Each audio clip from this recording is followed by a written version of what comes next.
What's up, everyone? I am Tanya Octave, and if you've been following my work, you know that I am so passionate about bridging the gap between traditional psychology and spiritual healing. A few months ago, I shared a video about psychology and what it gets wrong in terms of spiritual trauma, and I got some pretty incredible response from it. So many of you have reached out showing your sharing your own experiences of feeling misunderstood by these traditional therapy modalities, especially when it came to spiritual healing and wounds. But here's what really stuck out to me. I was talking to my young adult daughter about this topic, and I mentioned spiritual trauma, what her thoughts were, curious about where she was at and how she understood it. And her response was simply, "What is that?" And that moment crystallized something for me. We're dealing with forms of trauma that are so unrecognized that even educated young adults have never even heard these terms. So today, guess what? We're going to go deeper. I want to talk about 5 specific types of spiritual trauma that most mental health professionals really aren't trained to recognize, let alone treat. And here's the thing that really gets me fired up about this topic. They aren't even rare or unusual conditions. Research from the International Society for the Study of Trauma and Disassociation shows that spiritual and religious trauma affects millions and millions of people, yet it's barely mentioned in psychology textbooks. What? Before we dive deep, I want you to know that if you recognize any of this in yourself, any of the descriptions, you're not broken, you're definitely not crazy, and you're definitely not alone. Millions and millions of people, right? What you are experiencing has a name, it has a cure, and most importantly, it does have a path to healing. Now, if you're here and you're new, I am a licensed clinical social worker, a hypnotherapist, and a wellness coach, really specializing in integrative healing approaches. And this is where I combine traditional psychotherapy with ancient wisdom practices because I know firsthand how limiting it can be when we try to heal these spiritual wounds with purely psychological tools. It's like maybe trying to fix a computer with a hammer or a wrench. You might make some noise, but you're really not going to get to the bottom of the problem. So let's talk about these 5 types of spiritual trauma that psychology often misses, and more importantly, what we can do about them. So the first type of spiritual trauma that psychology consistently overlooks is ancestral spiritual trauma. This trauma has been passed down through your family lineage, often for generations, and it specifically relates to spiritual beliefs and practices and experiences that your ancestors endured.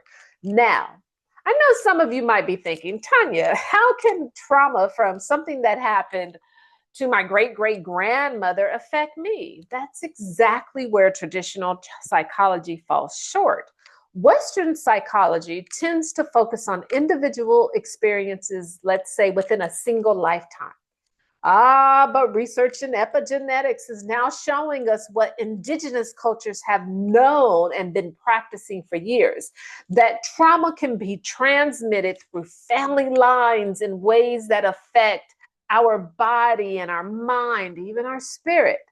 It was really Dr. Rachel Udah's groundbreaking research when she worked with Holocaust survivors and their descendants and really showed that trauma can actually alter gene expression in ways that are passed down to future generations.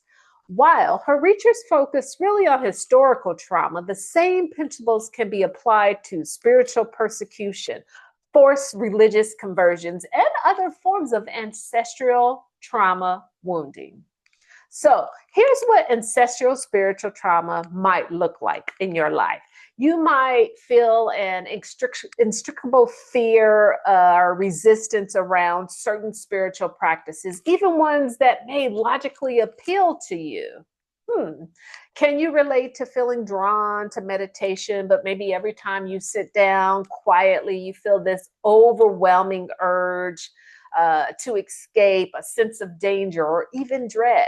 Or perhaps you feel called to explore maybe your ancestral spiritual traditions but something inside of you recoils from anything that even connects you to your heritage. I've experienced this myself firsthand when I've started to explore my own ancestral healing practices. So, despite being drawn to ancient Egyptian wisdom traditions, I would feel this deep anxiety whenever I try to engage with particular practices. It wasn't until I learned that ancestral spiritual trauma and that I understood that I might be carrying the cellular memory of my ancestors who were persecuted for their spiritual beliefs. Huh. Point of reflection. You know, the African American community probably knows this well. It was Dr. Joy DeGruel's work on post traumatic slave syndrome really documents how spiritual trauma of slavery, including the forced abandonment of African spiritual tradition, continues to impact descendants today, 2025. Many people in our community feel disconnected from their spiritual roots without even understanding why. This is where the body, mind, spirit connection is so important. You see, ancestral spiritual trauma doesn't just live in our thoughts or our emotions, it lives in our cellular memory, in the nervous system responses, in the way the body reacts to spiritual stimuli. Traditional therapy might help you understand your thoughts and feelings about spirituality. But it often misses the somatic component entirely. The healing path for ancestral spiritual trauma involves honoring your lineage while also breaking the cycles that no longer serve you. This might include ancestral healing work, connecting with your cultural spiritual traditions in, let's say, safer ways, or working with a practitioner who understands how trauma moves through these family systems. The key is recognizing that your spiritual struggles might not entirely be your own, but they are incredibly liberating. This brings us to two. The second type of spiritual trauma that psychology often misses in religious institutional trauma. Now, this one is starting to get a little bit more recognition in mental health circles, but most therapists still don't understand the full scope of how religious institutions can create what? Lasting spiritual wounds? You see, religious institutional trauma occurs when the very organization that is supposed to provide spiritual guidance and community instead become a source of harm, control, even abuse. Dr. Marlene Winnell, who coined the term religious trauma syndrome, describes this as a condition experienced by people who are struggling with leaving an authoritarian, dogmatic religion and coping with the damage of indoctrination. What makes this particularly complex is that religious institutional trauma often involves betrayal of the sacred. When someone who represents God or the divine in your life causes harm, it doesn't just hurt you psychologically, it can shatter your entire spiritual worldview. You're not just dealing with interpersonal trauma, you see, you're dealing with a crisis of faith that can leave you feeling spiritually homeless. The statistics are staggering. According to research by the Barna Group, nearly 40% of Americans have experienced some form of religious trauma, spiritual belief. Yet most therapists probably receive little or no training on how to address these experiences in a clinical setting. Can you relate to feeling intense guilt or shame about normal human experiences like sexuality and questioning or even setting boundaries? This is often the result of a religious institutional trauma. You might struggle with perfectionism because you learned that God's love probably was conditional on your behavior. Or you might find yourself unable to trust, let's say, your own spiritual experiences because you were kind of taught that religious authorities could interpret God or the message from God for you. I remember my own experiences growing up under certain and in certain religious environments where questioning was seen as a lack of faith. If you are good in this belief system, you won't question. You'll just listen. The message was clear. Good Christians don't doubt, they don't question, and certainly they do not challenge authority. And it took me years to really reclaim my rights to have my own spiritual experiences and interpretations. The lesbian, gay, bisexual, transgender questioning plus community knows this type of trauma intimately. Organizations like the Trevor Project report that LGBTQ plus youth from, let's say, highly religious families are significantly more likely to attempt suicide, often due to the conflict because of their identity and these religious teachings. So it isn't just a psychological trauma. I want you to hear me clearly. It's a spiritual trauma that attacks the very core of who you are. The healing process for religious institutional trauma often involves things of what I call spiritual archaeology, carefully excavating your authentic spiritual beliefs from the layers of institutional programming. This means learning to distinguish between your genuine spiritual experiences and the fear-based teachings that probably were imposed on you. And it means kind of reclaiming your right to have a direct relationship with the divine, a direct relationship with God, whatever that looks like for you. One of the most powerful things I tell people is that leaving a toxic religious institution doesn't mean leaving spirituality behind. In fact, it only means finally finding your true spiritual path. But this process requires support from someone who kind of gets it, who understands and maybe has lived it, both the psychological and the spiritual dimensions of religious trauma. So now that brings me to 3. The third type of spiritual trauma that psychology doesn't recognize is what I call spiritual bypassing trauma. Now, you might not have heard of the term spiritual bypassing before. It was coined by psychologist John Wellwood, who described using spiritual practices or beliefs to avoid dealing with psychological or emotional issues. But what most people don't realize is that spiritual bypassing can actually create its own form of trauma. Spiritual bypassing trauma occurs when you've been taught to suppress, deny, or transcend your human emotions and experiences in the name of spiritual growth. This often happens in spiritual communities that emphasize positivity, positive thinking. Let's raise our vibration. We are transcending the ego without providing healthy ways to process difficult emotions and experiences. Research by Dr. Robert August Masters really is the author of Spiritual Bypassing, When Spirituality Disconnects Us from What Really Matters, shows that this phenomenon is widespread in New Age and spiritual communities. The pressure to be spiritual can cause and create more of a disconnection and fragmentation. So here's the thing that really concerns me about spiritual bypassing. It often masquerades as healing when it's actually creating more disconnection and fragmentation.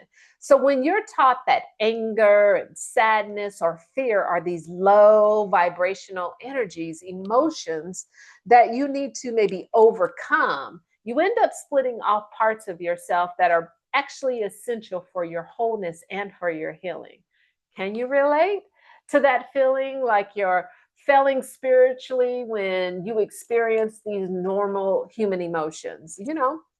I've seen this so much in spiritual communities where people are told that their depression is just a sign that you're not spiritually evolved enough. They told me to maybe meditate more, think more positively, or trust the universe. It will provide. Meanwhile, very real trauma histories and even chemical imbalances kind of like go unaddressed.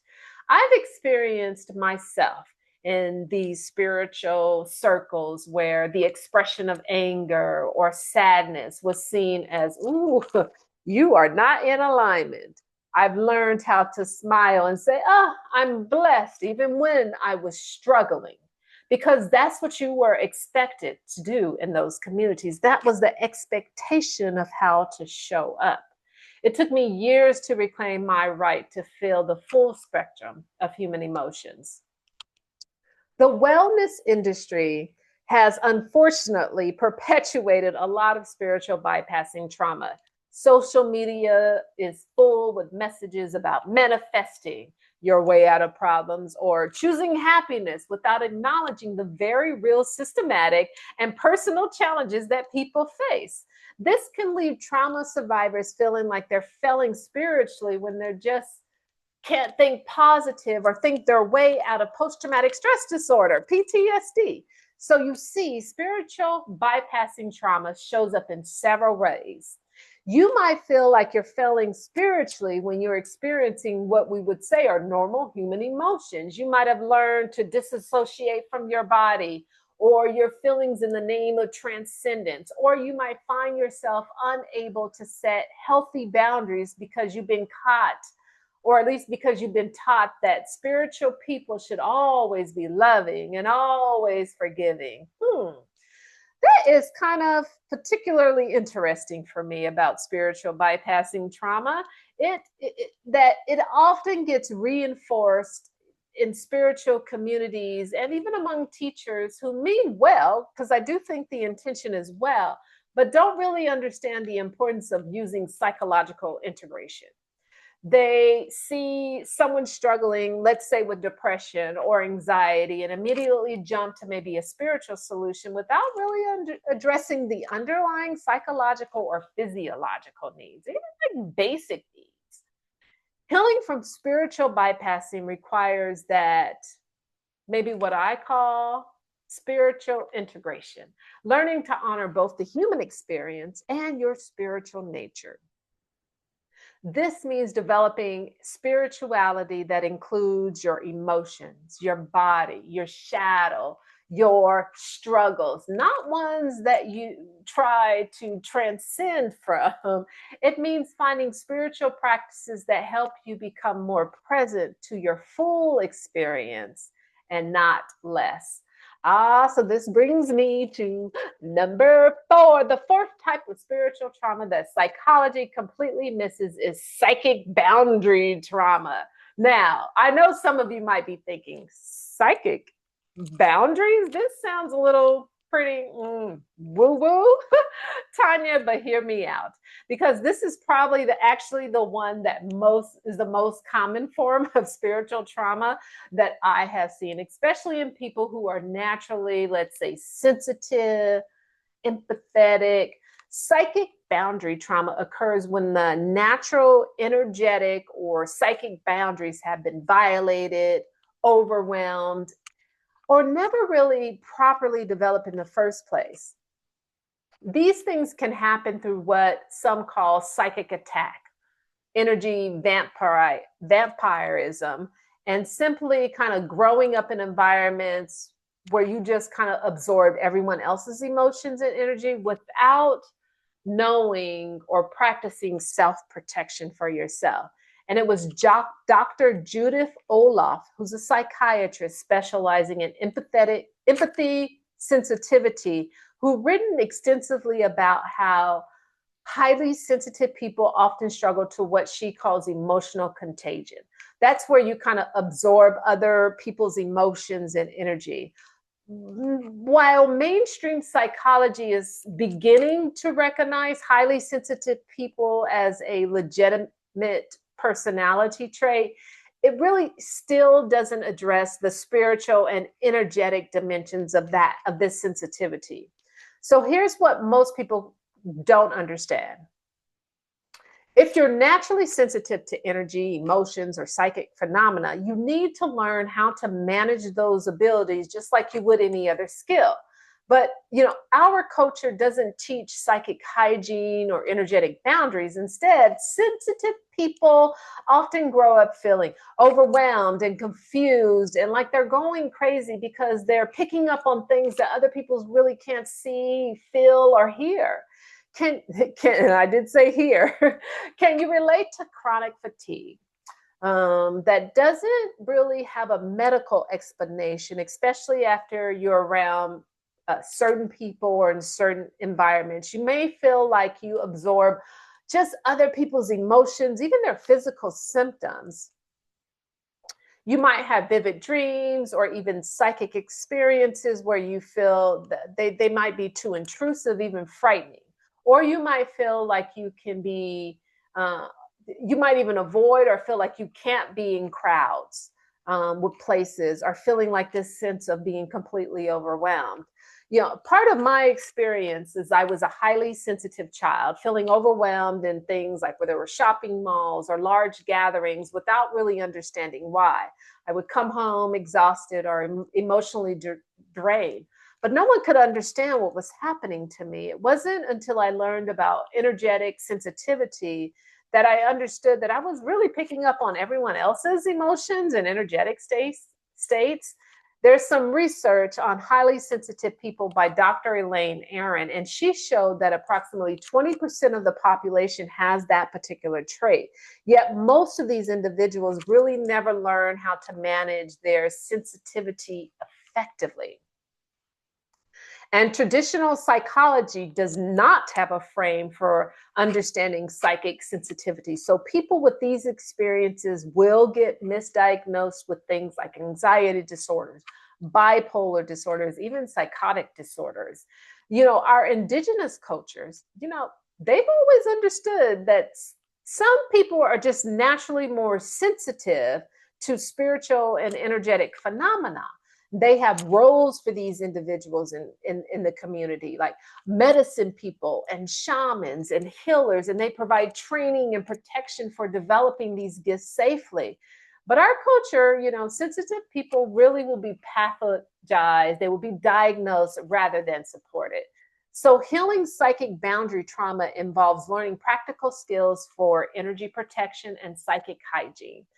This might include visualization techniques, definitely grounding practices, or especially working with a practitioner who understands energy work. It also involves learning to see your sensitivity as a gift rather than a curse. That's huge. And developing the skills to maintain it effectively. The key to really understanding that psychic sensitivity is a real phenomena that requires real skills to manage. You wouldn't expect someone with perfect pitch to function in a world full of music without learning really how to manage their auditory sensitivities. This is same for psychic sensitivity. So now this brings me to number 5, the fifth and final type of spiritual trauma that psychology doesn't recognize is what I call sacred wound trauma. This is perhaps the most profound and the least understood form of spiritual trauma, yet it occurs while our deepest spiritual experiences and connections where they've been violated and there's betrayal or even used against you in some way. So sacred wound trauma often involves experiences that are so spiritually significant that their violation creates a fundamental rupture in the relation with the sacred. This might include having your spiritual gifts ridiculed or pathologized, being portrayed by someone who you consider to be a spiritual teacher or guide, or having your most sacred experiences dismissed or sometimes even explained away. It was Dr. Clarice Pincola Estes in her work on wounded healer archetype, where she describes how those who are meant to be healers often experience profound spiritual wounding as part of their initiation. This isn't just, let's say, a poetic metaphor. It's a real phenomena that affects people's ability to trust their spiritual experiences and gifts. And what makes sacred wound trauma so devastating is that it attacks the very core of your spiritual identity. When your connection to the sacred is wounded, it can feel like you're losing your spiritual home, your sense of purpose, and even your will to live. This isn't just psychological pain, it's soul's pain. Can you relate to having stopped your spiritual experiences entirely after being hurt, maybe in a spiritual context?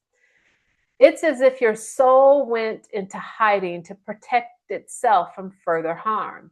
I've known people who are naturally gifted healers or psychics who just shut down their ability completely because they were told they were evil or crazy.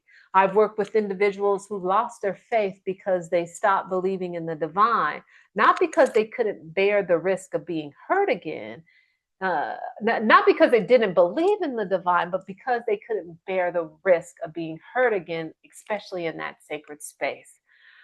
And I'll share again my experience in my own sacred wound when a spiritual teacher who I deeply trusted kind of violated some trust in a profound way for me. It was many years afterwards. I couldn't engage with spiritual practice. There was a lot of avoidance, finding other things to do versus going into my spiritual practice without feeling this deep sense of betrayal and maybe even danger. It felt like the sacred itself had abandoned me at that time, even though intellectually I could rationalize and think about it and for it not to be true. I recall the Me Too movement in communities that revealed how common things of spiritual and religious abuse is, particularly in communities where a spiritual authority is used to manipulate and harm others.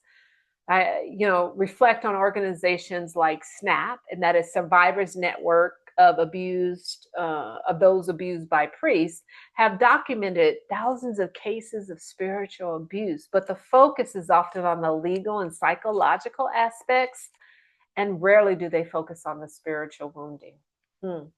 Sacred wound trauma often goes unrecognized because it doesn't fit into traditional diagnostic categories.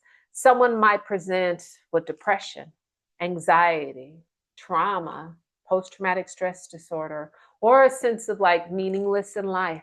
But the underlying issue is that wounded relationship with the sacred that requires spiritual as well as psychological healing. The healing process for sacred wound healing is often the most complex because it requires rebuilding trust, not just with other people, but with the sacred itself. This might involve grief work with the spiritual innocence that was lost, anger work towards those who maybe caused the harm, and a very gentle, careful steps towards re-engaging with spiritual practices and in communities. One of the most important things I share with people who have sacred wounds is that their spiritual experiences and their gifts, that they're valid, even if they've been hurt. The sacred doesn't abandon us when we're wounded. It often becomes even more present, waiting patiently for us to feel safe enough to reconnect. So, there you have it. The 5 types of spiritual trauma that, psychology often misses: ancestral spiritual trauma, religious institutional trauma, spiritual bypassing trauma, psychic boundary trauma, and yes, sacred wounded trauma. And if you recognize yourself in any of these descriptions, I want you to know that your experience is valid, your pain is absolutely real, and your healing is possible. The reason I guess I'm so passionate about this work is because I've seen how transformative it can be when people finally have a framework for understanding their spiritual struggles. When you can name what you are experiencing, that's the part where you can start to heal. When you can understand that your spiritual wounds require spiritual as well as psychological healing, then you can find approaches that are working for you. It's like my daughter's response showed me these concepts are widely known and understood, even though they affect millions of people. That's why education and awareness are so crucial. The more we talk about these experiences, the more people can recognize that there are patterns and maybe that they can seek and ask for help. So, If this video resonated with you, I'd love for you to subscribe to my channel because I like diving deeper into these issues, and I'm going to be producing a lot more on spiritual trauma in upcoming videos. Even ways to healing strategies, more about research, and even practical tools that you can use even in your own recovery. Keep in mind, too, I also offer free 15-minute consultations for anyone who wants to explore these concepts and how maybe I might be of help or service in your own healing journey. You might find the link in the description below. As a psychotherapist, a hypnotherapist, and a wellness coach, I specialize in helping people heal from spiritual trauma using integrative approaches that honor both the psychological and the spiritual needs. Remember, your spiritual wounds, they don't define you, but healing can transform you. Your journey towards wholeness is sacred, and you deserve support that understands all the dimensions of your experience: the body, the mind, the spirit. Thanks for watching. And we're not done yet because I have a story to share. I want you to listen to Sarah's story in the link below. So as you listen to it, go to the next video and let's see and listen to Sarah's story.